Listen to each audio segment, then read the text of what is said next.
साध्वींच्या आखाड्याला वेगळी भूमिका का? त्रिकाल भवंता त्या पोलिसांविरोधात कारवाईची मागणी करणार. आगामी सिंहस्थ कुंभमेळ्याच्या पूर्वतयारीच्या पार्श्वभूमीवर एक नवा वाद उफाळून आला आहे. सिंहस्थ ध्वज शिलान्यास पूजन सोहळ्याच्या प्रसंगी पोलिसांनी महिला आखाड्याच्या प्रमुख साध्वी त्रिकाल भवंता यांना कार्यक्रमस्थळी जाण्यापासून रोखल्याचा आरोप त्रिकाल भवंता यांनी केला आहे. या प्रकरणी आपण कायदेशीर कारवाईची मागणी करणार असल्याचे सांगून भवंता म्हणाले की सिंहस्थ कुंभमेळा महिला आखाड्याला जर विचारणार नसतील तर आम्हाला वेगळी भूमिका घ्यावी लागेल, असा इशाराही त्यांनी यावेळी दिला.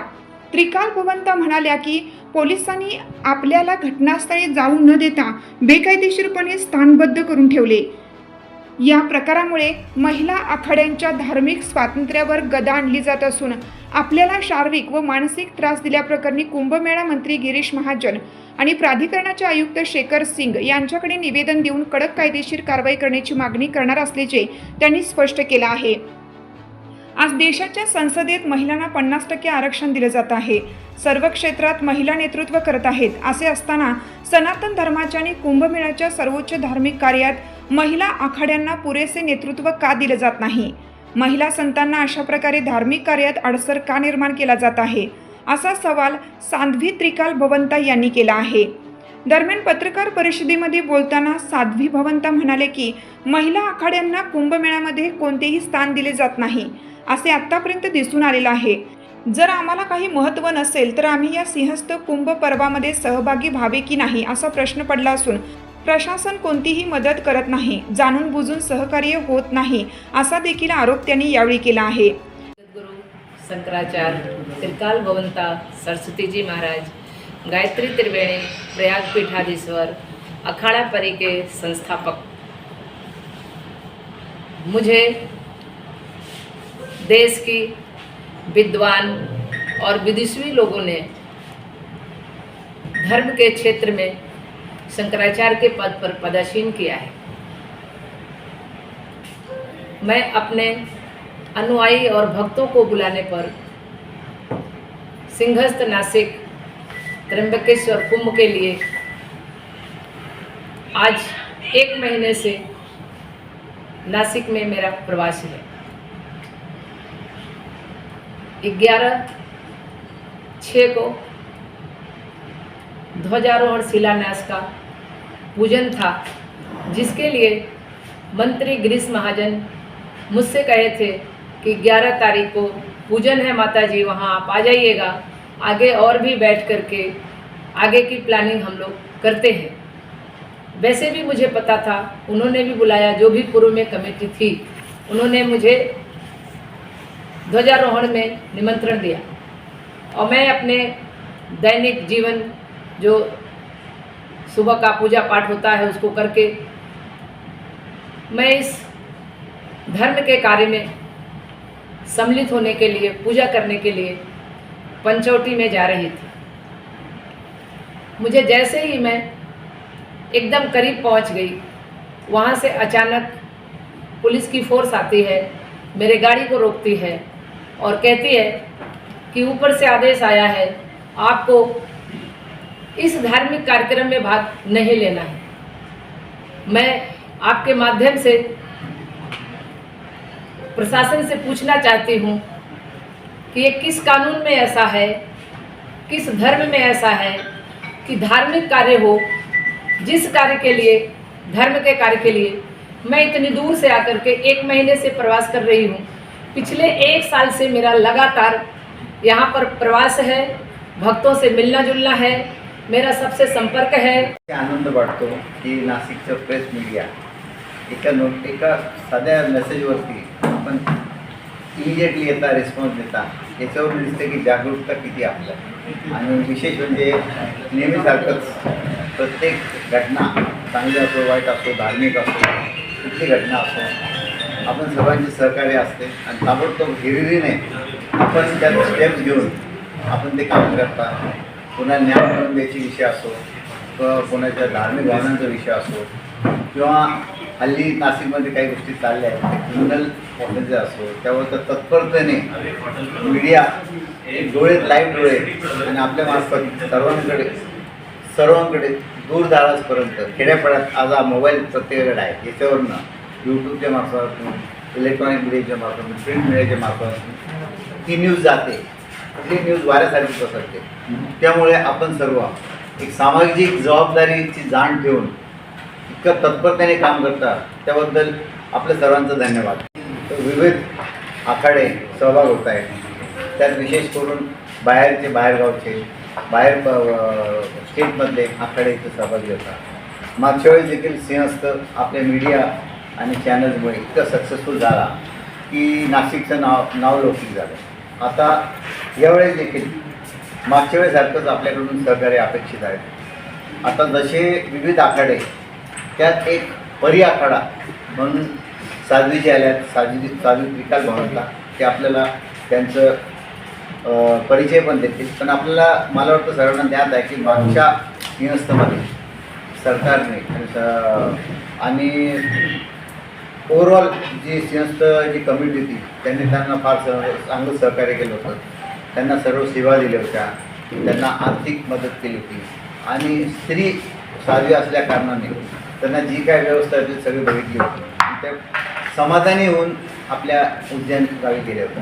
यावेळेस ते मागील 6 महिन्यापासून आलेले आहेत तिथे आणि आता त्यांची हीच अपेक्षा आहे इथल्या सिंहस्थ मंत्र्यांकडे आणि बाकी पदाधिकाऱ्यांकडे की बा त्यांना ते एकमेव स्त्री साध्वी परी आखाडा असल्याने त्यांना ज्या दुसऱ्या आखाड्यांना ज्या सेवा देणार आहेत त्या सेवा देण्यात यावं. मी आपला जास्त वेळ नहीं घेता, मैं आपलं त्यांच्याकडे हे करतो. आपका नाम बताइए. मैं आद्या जगतगुरु शंकराचार्य त्रिकाल भवनता सरस्वती जी महाराज अखाड़ा परी संस्थापक.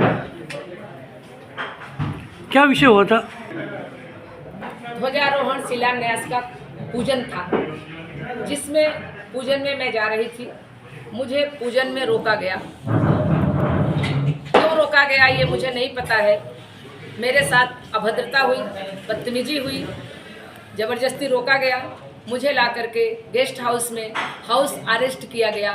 9 बजे रात तक मुझे किसी भक्तों से मिलने जुलने नहीं दिया गया.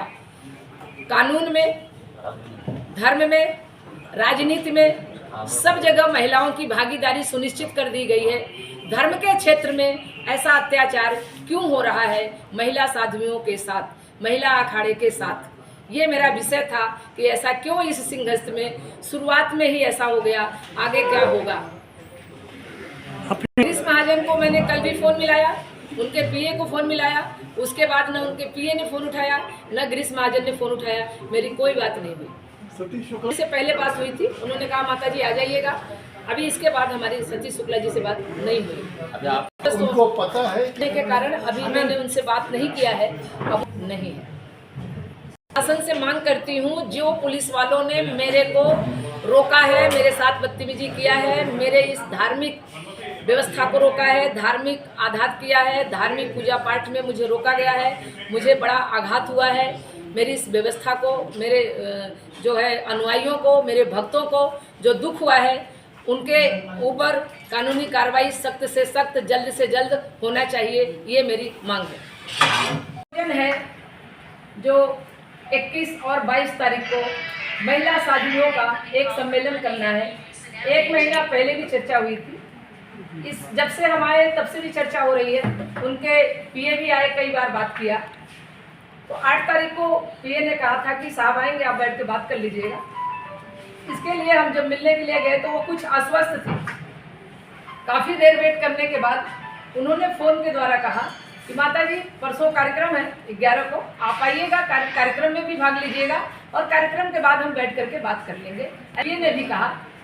और सभी कार्यक्रमों में हमें, चाहे शेखर साहब हो, चाहे कलेक्टर हो, चाहे मंत्री जी हो, एक नहीं, मैं लगातार कई बार कुंभ मेला मंत्री गिरीश महाजन जी से मिल चुकी हूँ और उन्होंने मुझे पूरी तरह से आश्वस्त किया है.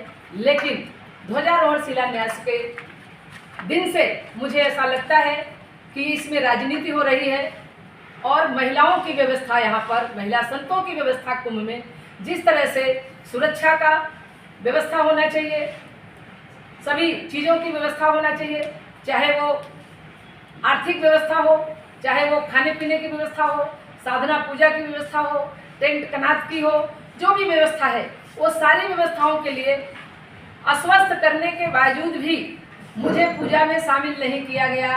ये कौन सी ऐसी राजनीति हो रही है? ये उससे थोड़ा सा ठीक हो पाई हूँ तो आप लोगों के सामने मैं उपस्थित हुई। आपका जो आयोजन है जो 21 और 22 तारीख को महिला साथियों का एक सम्मेलन करना है। 1 महीना पहले भी चर्चा हुई थी, इस जब से हम आए तब से भी चर्चा हो रही है। उनके पीए भी आए, कई बार बात किया। तो 8 तारीख को पीए ने कहा था कि साहब आएंगे, आप बैठ के बात कर लीजिएगा। इसके लिए हम जब मिलने के लिए गए तो वो कुछ आश्वस्त थे। काफ़ी देर वेट करने के बाद उन्होंने फ़ोन के द्वारा कहा कि माता जी परसों कार्यक्रम है 11 को, आप आइएगा, कार्यक्रम में भी भाग लीजिएगा और कार्यक्रम के बाद हम बैठ करके बात कर लेंगे। ये ने भी कहा। और सभी कार्यक्रमों में हमें, चाहे शेखर साहब हो, चाहे कलेक्टर हो, चाहे मंत्री जी हो, एक नहीं, मैं लगातार कई बार कुंभ मेला मंत्री गिरीश महाजन जी से मिल चुकी हूँ और उन्होंने मुझे पूरी तरह से आश्वस्त किया है। लेकिन ध्वजारोहण शिलान्यास के दिन से मुझे ऐसा लगता है कि इसमें राजनीति हो रही है और महिलाओं की व्यवस्था, यहाँ पर महिला संतों की व्यवस्था कुंभ में जिस तरह से सुरक्षा का व्यवस्था होना चाहिए, सभी चीज़ों की व्यवस्था होना चाहिए, चाहे वो आर्थिक व्यवस्था हो, चाहे वो खाने पीने की व्यवस्था हो, साधना पूजा की व्यवस्था हो, टेंट कनात की हो, जो भी व्यवस्था है वो सारी व्यवस्थाओं के लिए आश्वस्त करने के बावजूद भी मुझे पूजा में शामिल नहीं किया गया। ये कौन सी ऐसी राजनीति हो रही है? ये उससे थोड़ा सा ठीक हो पाई हूँ तो आप लोगों के सामने मैं उपस्थित हुई। आपका जो कुंभ मेला अधिकारी से मिल रहे हैं, जिला अधिकारी से मिल रहे हैं, सभी लोगों ने मुझे लगातार आश्वासन देते आए कि आपको पिछली बार जो भी गलतियां हो गई, इस बार ऐसी कोई गलती हम नहीं करेंगे। आपको महिला अखाड़ा है, आप महिला धर्माचार्य हैं, इसलिए आपको अच्छी व्यवस्था करेंगे। लेकिन इस धर्म के कार्य में शुरुआत हुआ सिंहस्थ का, ध्वजारोहण शिलान्यास में मेरे साथ जो भी ऐसा अनैतिक व्यवहार हुआ, उससे ये पता चलता है कि कहीं न कहीं धर्म के नाम पर राजनीति हो रही है। जबकि हमारे माननीय प्रधानमंत्री जी 50%, 33% का बिल पास कर रहे हैं। सुप्रीम कोर्ट का आदेश है कि हर क्षेत्र में महिलाओं को आरक्षण दिया जाए, सुनिश्चित किया जाए। धर्म क्षेत्र में धार्मिक मान्यताओं के कारण वैदिक काल से वेद पुराण के माध्यम से, वेद पुराण के सिस्टम में मातृशक्तियों को श्रेष्ठ रखा गया है। मुझे ये नहीं समझ में आता है कि इस तरह से मेरे धर्म क्षेत्र में इस कार्य के लिए जो मेरे भक्तों के साथ और मेरे वहाँ इंतज़ार करते रह गए, मैं नहीं पहुँच पाई, इससे मुझे बहुत आघात हुआ है।